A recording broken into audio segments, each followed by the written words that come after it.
Welcome, everyone. Welcome back to the Spiritual Download. Haven't gone live in a while, so I'm looking forward to doing that with you here. I wanted to talk about something I've been thinking about for a while, and that is where are we going as a species, as a human race? I think as we progress on the spiritual path, right, we see that we are brothers and sisters together here on Earth. There isn't much of separation between you, me, animals, plants. You can learn that through a variety of ways. A lot of people first learn about the oneness, the connection of all of us in science. For example, my brother is an ecologist, and he sees that animals and plants come together in an ecosystem, which is super cool to think about how like one species interacts with another species and how like a keystone species, for example, might influence the entire ecosystem, right? The keystone predator.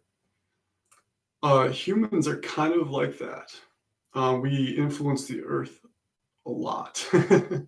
We can see that with climate change, and now with COVID going on, and now the economy of the world as well. These are three big factors that are happening right now that are changing the entire dynamics of the global economy, the future of the human beings, your life of animals, life of plants. Hold on, I'm answering a question. Yes, this is live. So if you want to say hello, go ahead. Let me see. I think the chat is up. Here we go. Welcome, everybody. So yes, we're looking at, no problem. So we're looking at where are we headed? Where are we going? So it seems like there's so much stress, right? With COVID, staying at home. But we have a lot of time. We have a lot of extra time that we haven't had before. If you notice, not everybody, right? Some of us, this is just the reality of the situation in the time of Black Lives Matter. And this is true for me in my past, right? I've seen the privileges that I've been given as a white man in this patriarchal society. And it's not fair. It's really not fair. The things that I've been given in life since my birth, and other people, I had a head start, and this is true also with spirituality. Getting a head start is not fair. But if you do have white privilege, this is something I would want you to know, is that you have a responsibility to love everybody. You have a responsibility to improve yourself. A lot of people who have white privilege sit on their white privilege rather than using it as a tool to help everybody equalize. And it's actually not even about equalizing, it's about unity. So the first stage, yes, is coming together in equality. We need to begin to see that all lives matter, Black lives matter, right? We can't see that all lives matter until we are convinced that Black lives matter. Right? I saw that sign yesterday on my way back from my parents' cabin. I saw the sign, you can't actually believe that all lives matter until you see that Black lives matter. So that really, really made me think and go into my own body, my own fear mechanism, my fight or flight response. And, there's been instances in my life where I have a thought just appears, or a feeling enters into my gut or my heart area, and it's a racist feeling, or it's a racist thought. But I know that these are things that were literally inculcated into me. They were taught into me, into my bodily structure from nature and nurture, because we grew up in a racist society. So don't blame yourself for having racist thoughts. You can work on it. We can work on this together by changing our brain chemistry, changing our thinking patterns. Brain and mind working together, right? They're inextricably linked. Having healthy thoughts, which is basically reducing thoughts. It's kind of a funny realization, is like, oh, having healthy habits is like having less attachment to your habits, basically, whether they're good or bad, not attaching to these things. And when you do that, you have a very simple life. We live in simplicity. And in that simplicity, we live in peace. Our minds really, really begin to slow down a lot. It's a good feeling. It's a really, really good feeling. Let's look at some of these comments. Society is just a mental construct. It's a little bit more than that, because suffering is real, right? Maybe the ideas connected with society, maybe certain things about history that were taught from just the white man's perspective is a mental construct. I agree with that.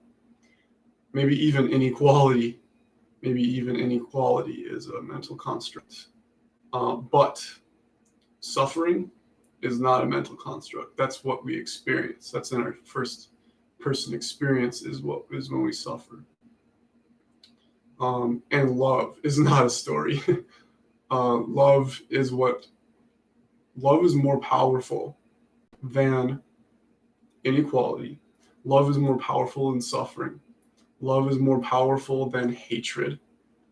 Martin Luther King was the first one to say this. Well, not the first one, but he was the first one, like in our general American society, to say that love defeats hatred. Like, it doesn't mean that hatred will disappear. The reason why hatred comes in is because we're challenging the paradigms that exist right now. We're challenging them, right? There are structures in our society, there are structures around the world that are about to fall, about to crumble. They're houses of cards. They're going to crumble down, and we'll see that they were based on power over others rather than power with, which is an idea I learned from college. More power is found with others and by connecting heart to heart. So your power comes from within you. Your power comes from within. And you can see this when you learn how to meditate. When I meditate, for example, right now, I just came out of one of the most powerful meditations I've ever felt. Like, there's so much power available out there for your consciousness to connect to through peace. So actually, power is peaceful. Power is peaceful. Power is loving.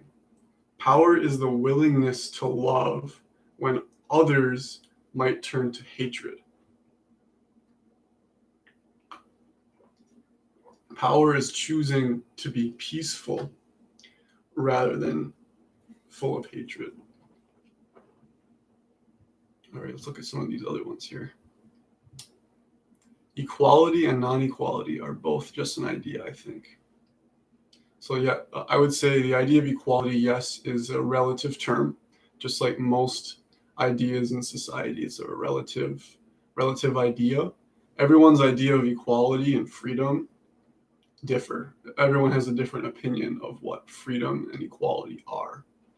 But I can tell you, once you learn and feeling into infinite love, into like love that has no boundaries, love that is oneness, then you get in tune and you're able to identify suffering. You're able to identify happiness. You're able to identify certain things that others are feeling. You begin to empathize with yourself, namely, right? You're person A. So love yourself. Love person A as much as you love, I mean, who or what do you love the most? What is it that you love the most in life? What do you like the most? Okay.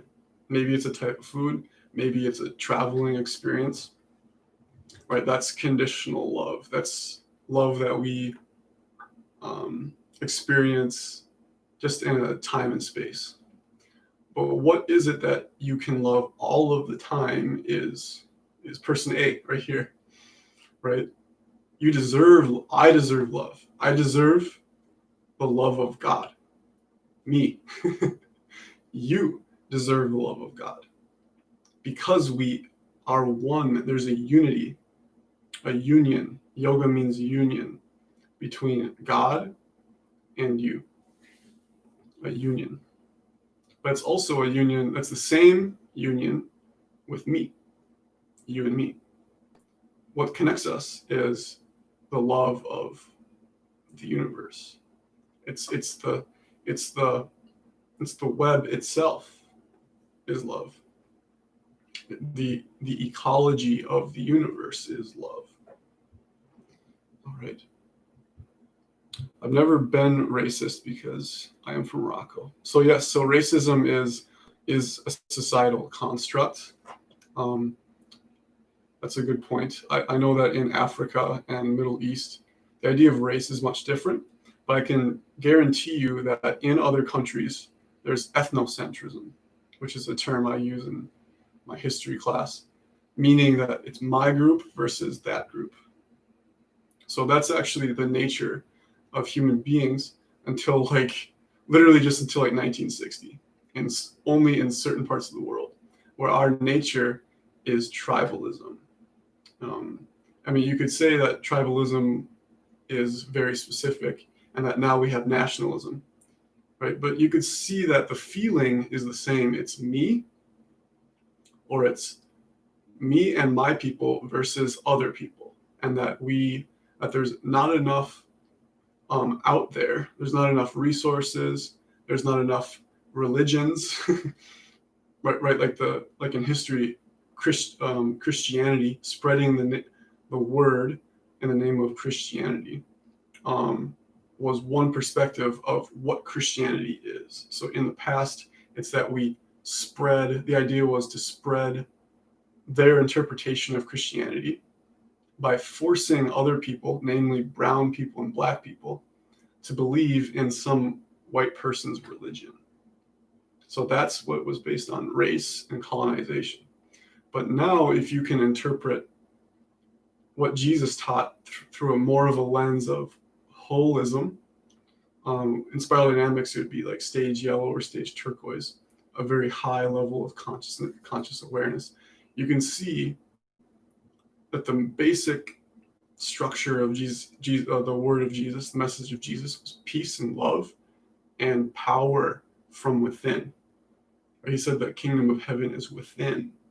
It's not found from circumstances outside, right? Jesus literally did not have any connection to the outside world from his experience. His experience was his power comes from him as one with the Father, right? He said the Father and me are one, right? So when you have that knowledge, that knowing, it's even beyond mental knowledge. It's just a deep knowing, like in your intuition, that you and God are together in this life, together in this existence. And that's the same with all of us, even with another human being, even with another soul. It's that oneness, that connection that really, really makes life meaningful rather than being stuck in the gutter of constant cycle of happiness and suffering, getting connected to success and then wanting more, right? That's the thing about happiness is you tend to want more of it. That's a small h happiness, being connected to the material world. But when you step back into more capital H happiness, which is love, peace. That's where meaning and purpose is derived from, not from the outside, right? So loving yourself, loving person A.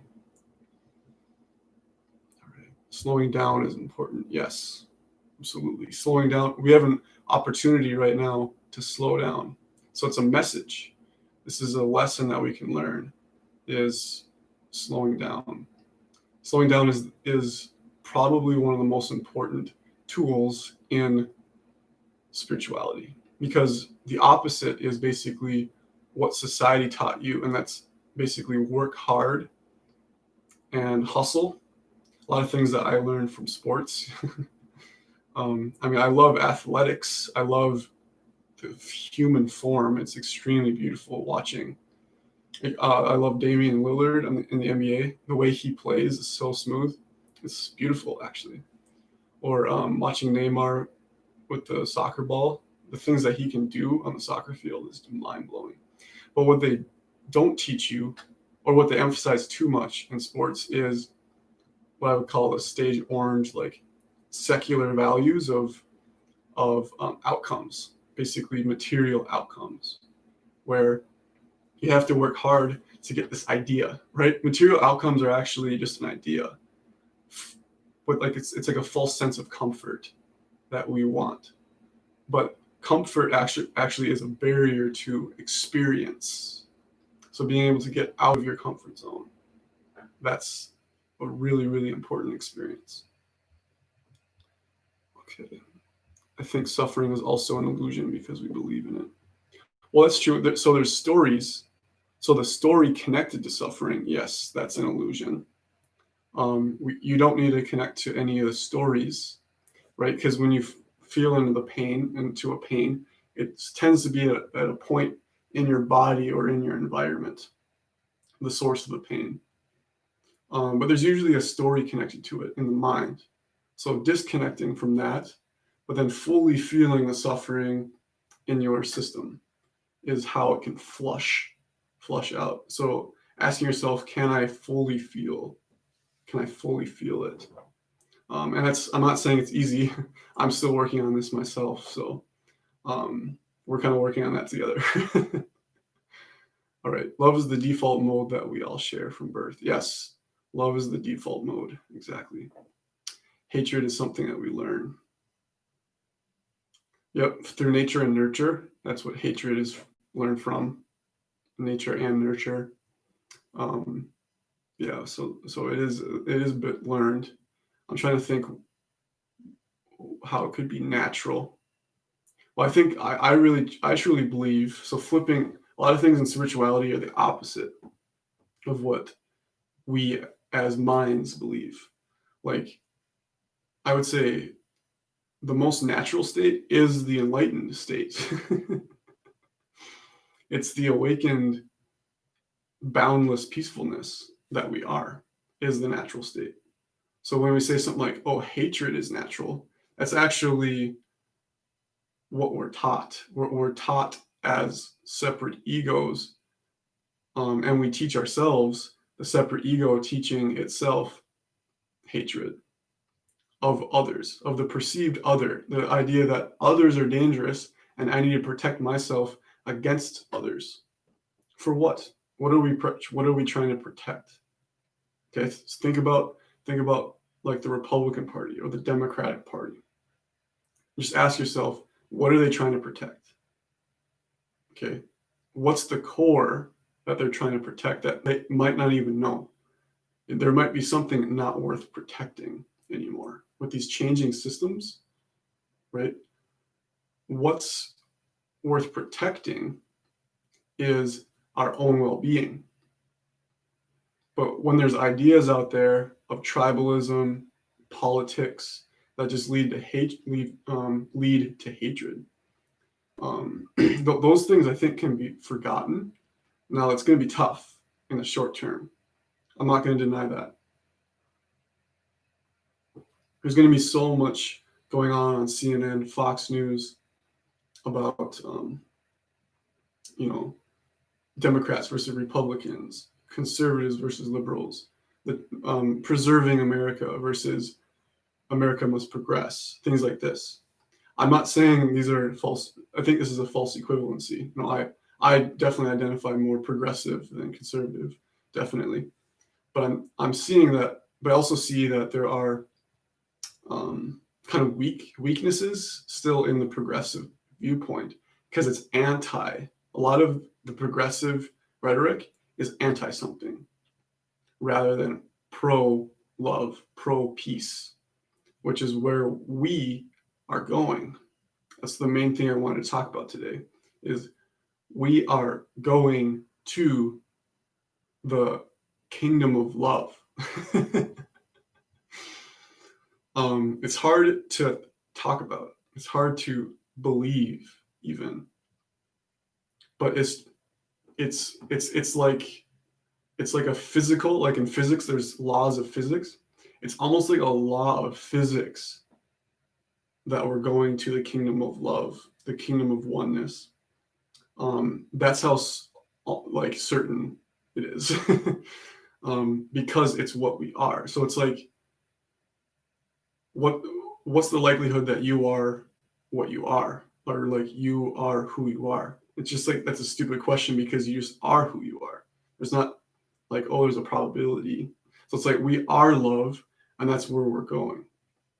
Right now, we're just in a lot of confusion, suffering, and those are things that need to kind of be brought into the consciousness, and then they dissipate. Just like the suffering and the memories that I mentioned, it kind of just flushes out of your system, and what substitutes that is the loving peacefulness. So, and just trusting that that's true through experience. Don't trust what I'm saying. Go experience it. If you want to know what unconditional love feels like, go experience it. I don't want to even sit here and tell you how amazing it is, because it's almost a waste of time, me telling you. Really, it's just go and do it if you want, right? So there's not like anything I'm trying to convince you of to believe. All right. Let's see here.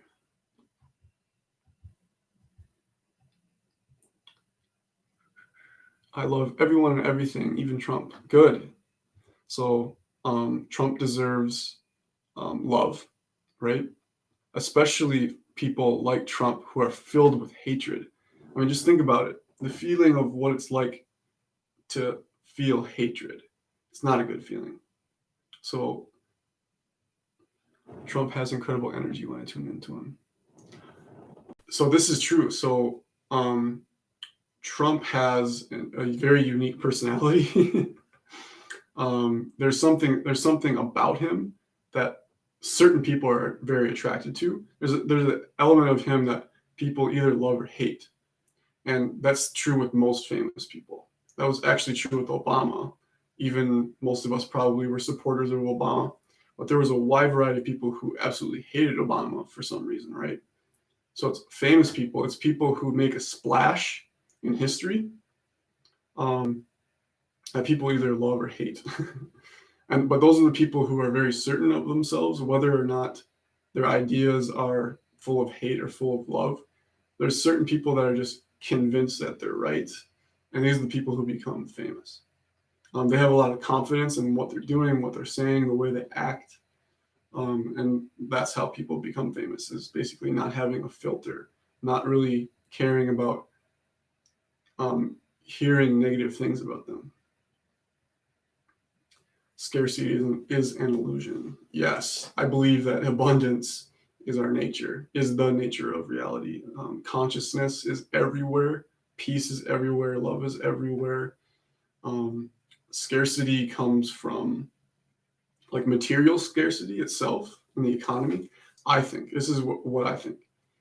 The reason why there's scarcity right now is not because there's not enough, even materially. We believe that there's not enough materially for all humans.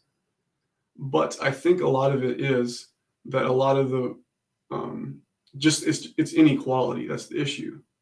The issue is inequality and overconsumption. Overconsumption. So it's that capitalism kind of mentality of like, there's never enough. I just need to continue consuming and live in this consumer economy and worry about, number one, myself, and not really care too much about others, whether they're at war or what. Just think about how sick this is. So you live in a white picket fence neighborhood. You know, you can eat a steak dinner. But in another part of the world, like your very lifestyle, the lifestyle of America, which we know requires like 4 Earths. If everybody on Earth consumed the way that Americans consume, right? They would require about 4 Earths. So people in the third world who don't have enough through poverty. So our lifestyle in America is almost the cause. You could, I mean, this would be an interesting study. How does your life, your consumption, or do you see where your consumption comes from and where it goes? Like, have you been to the recycling center? Have you been to the grocery store of where your food actually comes from? Have you been to the farm, the factory farm that the chicken you eat, right? These are things that I thought about a lot a few years ago. And that's what really convinced me to, I mean, I'm willing to spend a little bit extra money to get like organic or free range as much as I can. I try to eat as little meat as I possibly can. And it's not easy. My body wants meat. I exercise a lot, fish seem like this, and it tastes good. So it's like hard to reduce it, right? So it's just something that we can work on together but to know, it is sick to know that for me just to get that flavor, that urge to eat meat is at the detriment of the life of an animal. Or my lifestyle, American lifestyle, is at the detriment of a poor person in, say, Yemen, right? I mean, it's not completely, you can't use logic to directly connect it, but on an energetic level, there are those who are over consuming and those who don't have enough materially. I believe that's going to be evened out in the future, I believe, because the key to all of this is spirituality. The key is for those in power to go to that higher state of consciousness. That is going to be the key of the next couple of years, is people like Jeff Bezos, right? He's the leader of Amazon, right? When he begins to see the mental gymnastics he's been playing his whole life to think that he deserves over $100 billion, where his workers, get sick or die because they're working 12-hour shifts while pregnant. Just think about this. He thinks that's there's some belief that he has. I'm not blaming Jeff Bezos himself. It's the belief. It's not him, it's the belief. The belief is the issue, that the belief says that that's okay, that is ethical, or that's even good, that someone should have $100 billion for inventing some company, whereas those who do the actual moving of the inputs and outputs of his idea, that they don't deserve a living wage. And that's what I'm talking about. Those who have the power will begin to see what has transpired the last couple of 100 years due to the Industrial Revolution, which is still happening, right? But pretty soon, I believe, from COVID, from the economic downturn that's about to happen, which already has begun, climate change, humans adapt. And the most important thing is that we adapt to either a lower or a higher state of consciousness. When the material world, our environment changes, we are pushed to either choose, we have free will to choose this, either higher consciousness or lower consciousness. So basically, fear or peaceful love. So which one are you going to choose? I definitely am practicing every day. I'm trying my best to live to be in a peaceful, loving consciousness. And it's really motivating when I see others on YouTube, other of my friends and family, they're living in peaceful love. That motivates me to live in peaceful love. And I think the energy itself is a oneness. That's what I think. Okay, so, all right.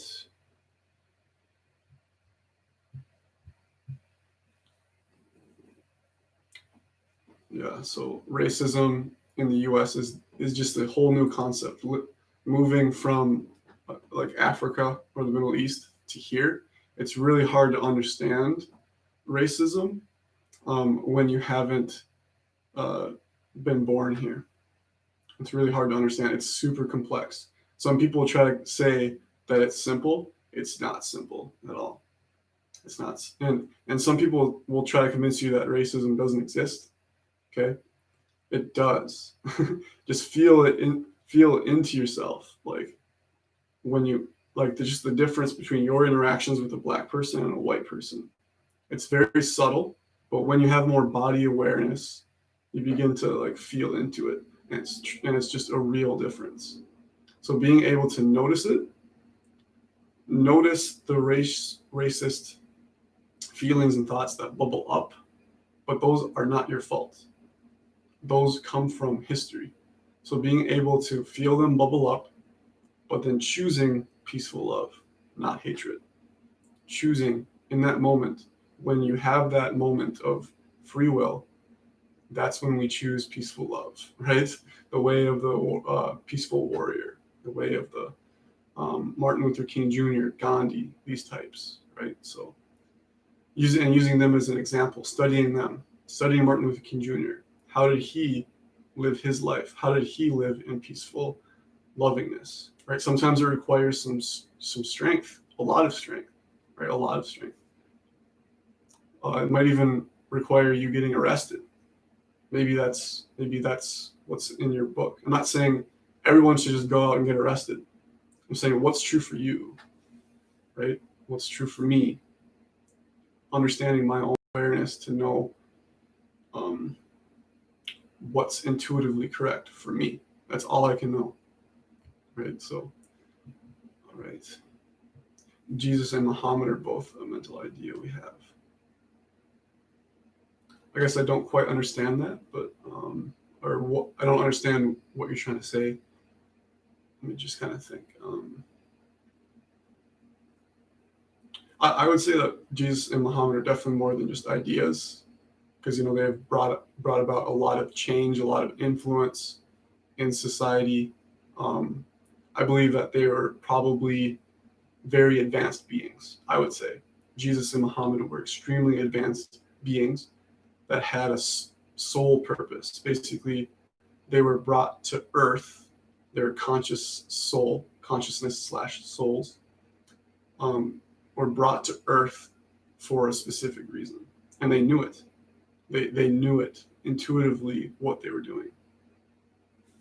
Okay, that's what I think.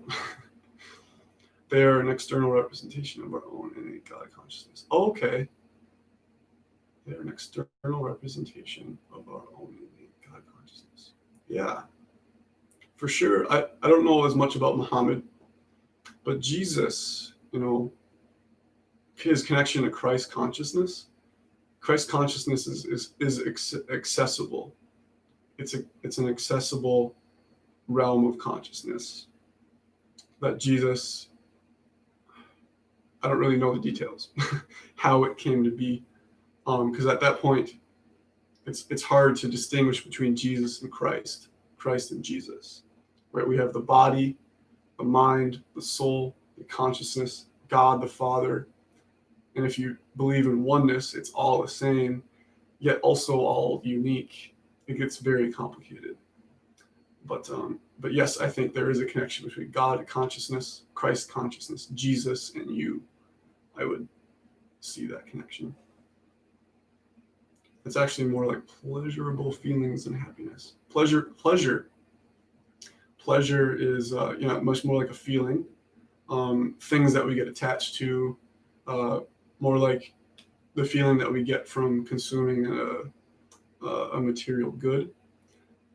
Happiness could be, with a capital H, more like contentedness, living a very simple, peaceful life. That is definitely what brings us more happiness. But again, happiness is a relative term. How do you define it? That's up to you. How does America define it? That's up to America. I can't tell you. I can only tell you what I think happiness is. Again, these are words. What's more important is the experience of these ideas, not the idea itself, right? So racism in America is perpetuated by its media. Media has a really, really strong influence. And yeah, those who are at the top of this media structure, right, they're similar like I was talking about Jeff Bezos, right? They have this power and they don't know how to use that power for peaceful love. They're basically just a little bit confused, right? We're all a little bit confused. I'm a little bit confused. If I had that much power, thinking back, if I was a teenager and I had all of that power, I would be using it for egoic reasons, egotism. But with time, with spirituality, with meditation, things like this, then you be able to see, power is all around us, and that power is meant to be shared, not just for me, right? This is basically what we learn in kindergarten. Sharing is caring. So we all have power. Power is an aspect of the universe. I think we can share that. Most people want unity.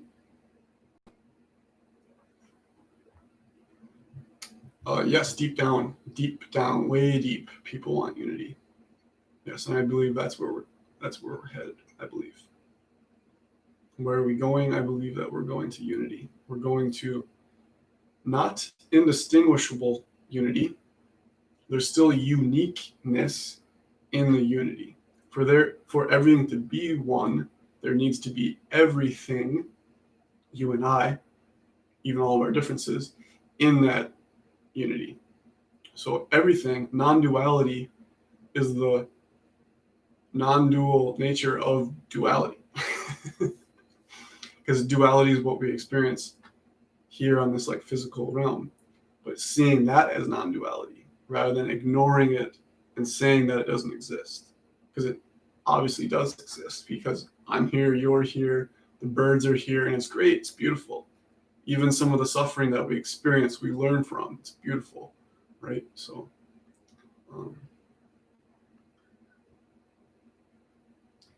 lots of stories that we believe in. Yep, stories are meant. Stories. So there's mythology. If you talk about that, mythology teaches us how to view the world. But then I think we're also talking about stories connected to suffering. And so like I said, suffering comes about from a story. There's a correlation between suffering and a mental construct or a story. So not getting attached to stories as much through practice leads to less bad karma. And what karma is basically your overthinking mind is what karma is. It's our egoic agenda to worry about person number one rather than everybody else or everything else. But when you start to see the non-duality between me and everything else, then peaceful love is just there, and stories tend to be just in the background. Because stories are useful for survival, like in mythology. And that even stories can point to where we're suffering. But again, not getting so attached to those stories is really important. Yeah.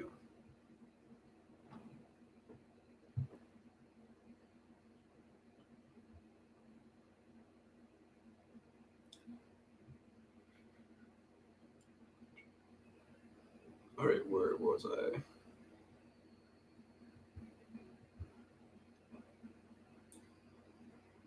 Others are just me, there are no others. That one's a little bit, so just the wording, I would say others exist and others don't exist. You could say it's just a relative level. What level of consciousness are we talking? Are we talking about the earth realm? Because there are other people, because you can just see them across the street. They have separate lives. I don't know what's in their mind, right? But when you go to maybe another level, you can see the oneness. How I am you, you are me. We are the same heart, the universal heart. We are that. All right. So we all need to unplug some conditioned beliefs. Let them go. Yes. Unplug. Unplug. Mm-hmm. Yeah. Let go. Let go. Let them go. Conditioned beliefs. It's easy to say, but it takes years of practice to relinquish your conditioned beliefs. Some of them aren't necessarily bad, right? The ones that are useful for survival, we can keep in our back pocket. Those thoughts will arise when we need them. Like basically, just view your ego as your wallet, right? When you need to pay for something, take it out. You know how to pay with your credit card, do that. That's no problem, right? That's like that's the rules or the laws here in the physical world. Is you go to the grocery store and you use your credit card, right? There's nothing good or bad about that. It's just the laws, the rule. But a lot of them can be let go. 90% of your thinking, 90% of what I think is basically useless.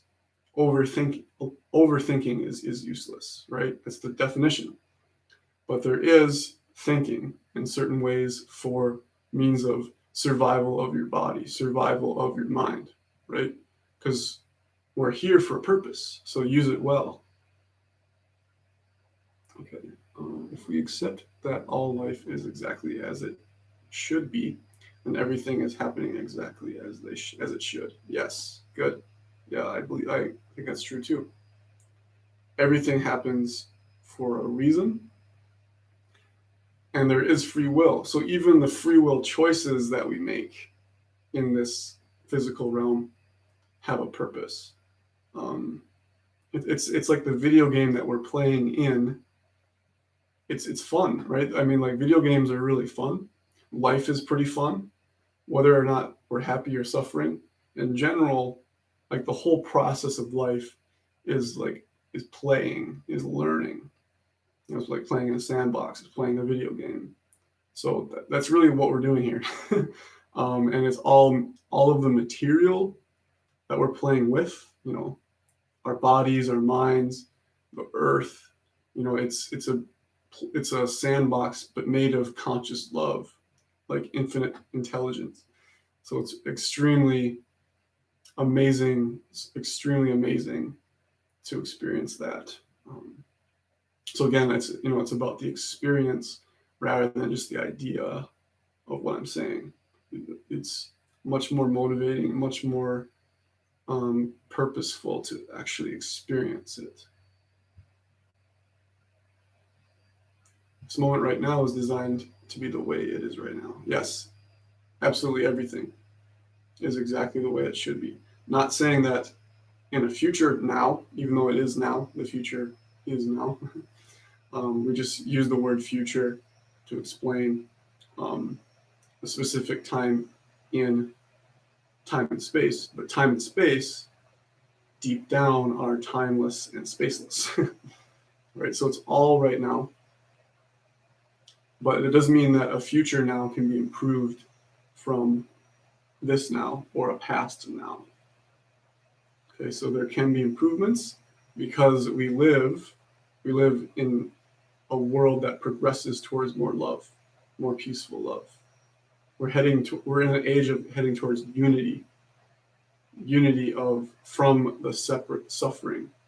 We're heading towards loving unity. Others are just me. There are no others. Wow, that's powerful.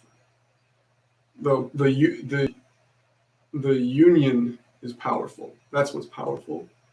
Seeing others as themselves, they're truly what they are, rather than our judgments of them. So yes, our idea of what the other person is not real, is not true. But the other, as their soul, as their heart, as the universe itself, that is important and that exists.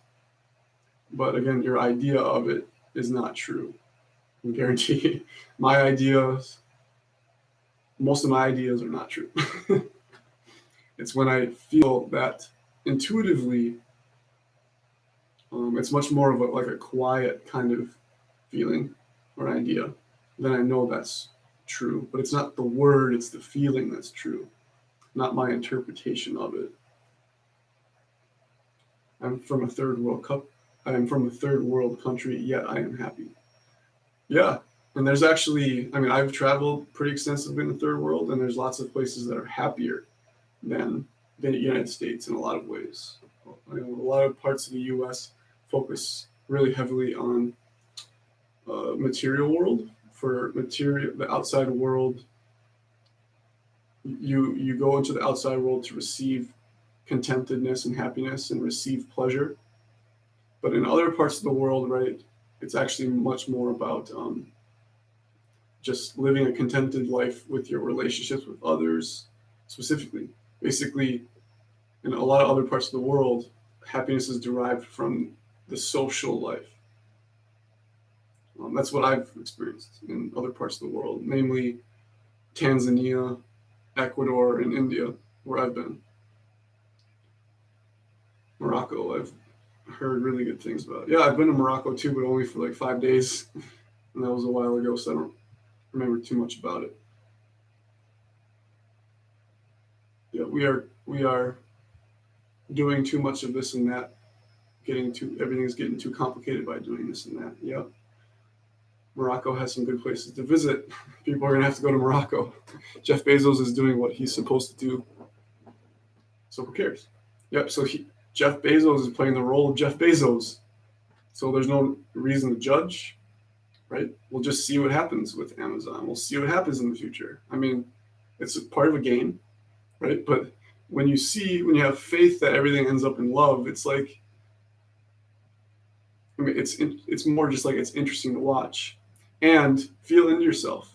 Does it anger you? Does Amazon make you angry? Because then it's like, well, then you should do something about it, because you as God are trying to fix Amazon and Jeff Bezos as God. So it's God helping God. Everything on the highest level, everything is love, everything is God. So we got to help each other out. From this God to you God, to Jeff Bezos God, to Amazon God, U.S. society God. It's all meant to be improved upon and brought into the light and turned into love. Basically, dissolve that separate story and turn it into love. I think you need to focus on yourself instead of others. Mm-hmm. Yes, so loving yourself, like I said, person A, love person A. Love yourself as much as you possibly can. Because, there's a story, I think it's from Christianity, right? Your cup overfloweth, which means your cup needs to be full in order for it to overflow in abundance towards others. All right. Racism and hatred are some things that always existed. They're not news. Yes. So in humanity, a lot of our history comes from tribalism, like I mentioned, but we don't know that for sure. There's things that I think may have happened in the past that we were once in a more advanced age.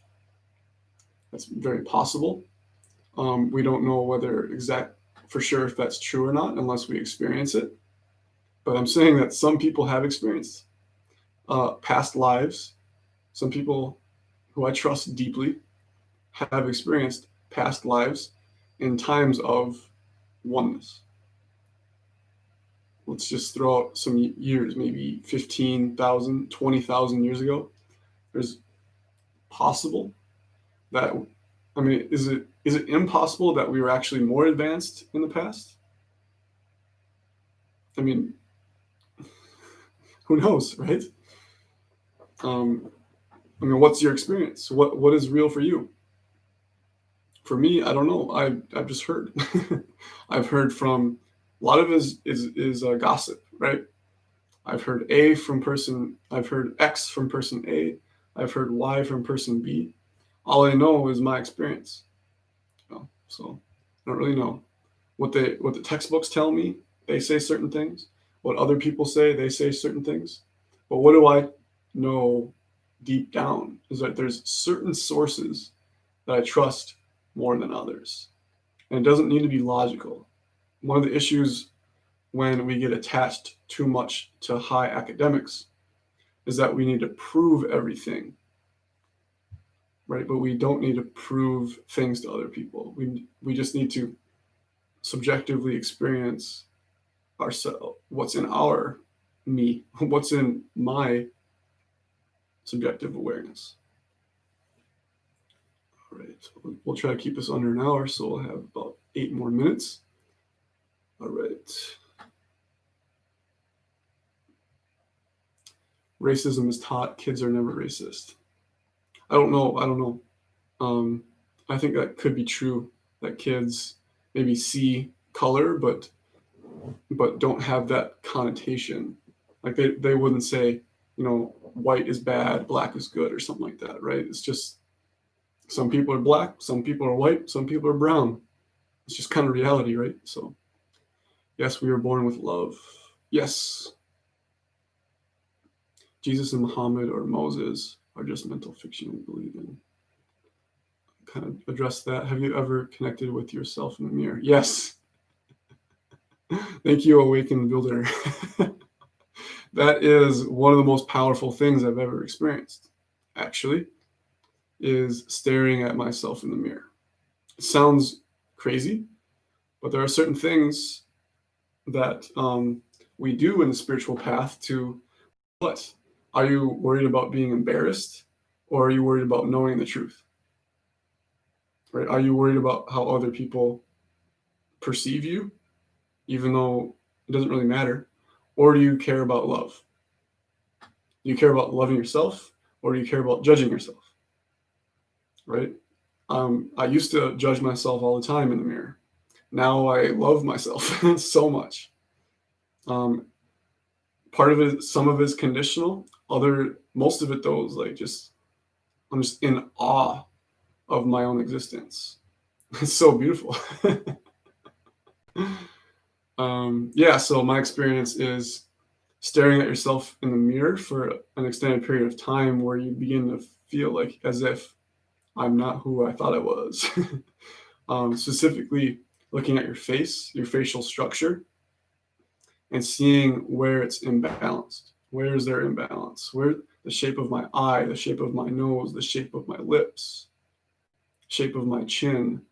A lot of the scrunchiness that we have in our face comes from years of judging, which comes from here. So just kind of relaxing our jaws as much as we can, and just kind of remembering through the day to relax your jaw and your facial muscles.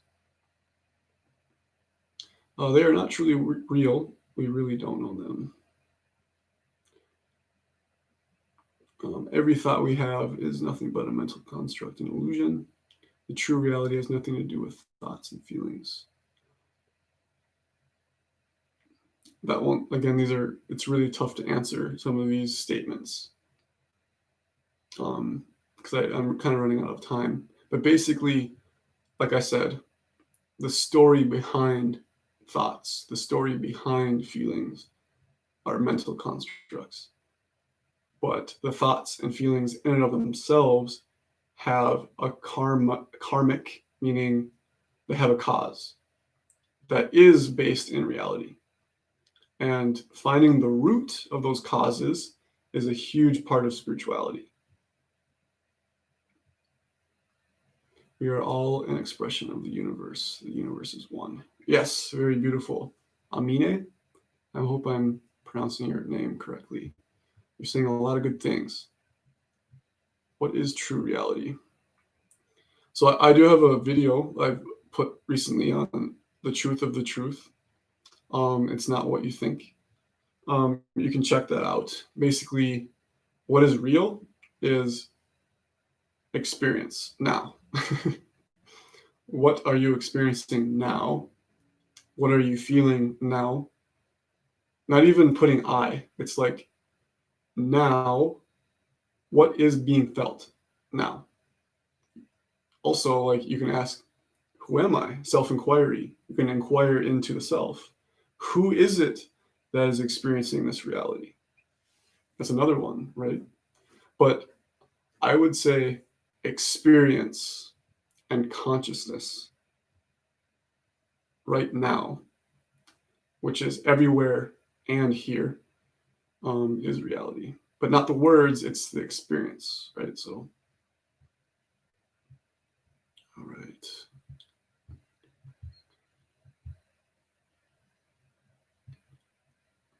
All right. I don't think there is something real as free will. We just believe it. That sounds good. I mean, I believe in free will. That's okay. I mean, it's just a certain level. I believe people who are really stuck in samsara, meaning, there's lots of karma related to in their mind. There's lots of monkey mind. I think they're being controlled by consciousness rather than they are controlling and making choices themselves. I think especially a lot of the big things in life, a lot of our big choices that we deliberate, I do think that we can choose certain paths. Okay. I think true reality is what is happening right now, this moment. Yes, I mean, very good. Awakened builder, way to look into the mirror, stare into your eyes and connect with your higher self. You will understand the true meaning of life. Very beautiful. It's all beliefs besides experience. The now moment. Looking at the mirror will not really help. Maybe try it. Again, just try it out. I don't know. I don't know what you will experience with you. I just know what I've experienced with myself. I will do that. All right. The eyes. Exactly. Jeff Bezos is just a character in society, exactly as he is supposed to be, a character in the movie. Very good. All right. Thank you, Kyle. You seem like a very nice guy. Thank you, Amine. Makes me feel good. Thank you. All right, Amine, exactly. Real experience is what truly matters. All hearsay is just hearsay. Looking builder. I have soul traveled. Nice. I'm learning more and more every day about this beautiful experience. Awesome. And meditating, connecting with yourself in the mirror. Sounds like a great practice for you, Awaken Builder. Stick with it. Do it wholeheartedly. Thanks, Kyle. Much peace. Awaken Builder. And connecting with another person is very real. Yes. Heart-to-heart experiences with others. You are not really your body. Yeah, your body. Yeah, you kind of are your body, but it's like the lowest level of consciousness. It's the hardest, the one with the most suffering. All right, one more minute. Others are you. Yes, on the heart level, on the consciousness level. I love you so much, brother. Thank you, Awaken Builder. Love you too. Wish I could know you in person. Thank you for your time, Kyle. Thank you, Mine. Much love. Meaning is pronounced exactly as I mean. Okay, I mean. All right. Thanks, guys, for participating. You can like the video if you would like. I'll see you guys. See you guys next time. Peace.